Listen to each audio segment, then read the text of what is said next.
So John, are you excited about this course? Who wouldn't be excited? What else are you going to do on a Friday morning? It's a Friday, it's Monday and Wednesday. Isn't it Friday morning? No, it's Monday and Wednesday in the afternoon. Cut that. No, keep going. So we can see how excited he is. But no, seriously, I think it's a good course. We've talked about it for about a year of how this just makes sense to us as a natural learning community course, would you say, business and news? It goes together.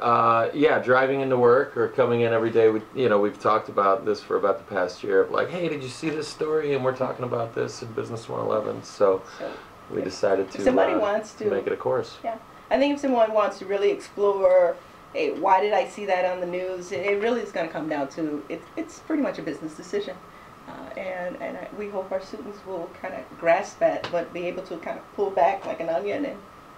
And considering the fact there is that business side, the backdrop of every news story that you read or watch or create, there's always an agenda back there, and so we're going to try to peel back the onion, so to speak. Yeah, I think it'll be fun.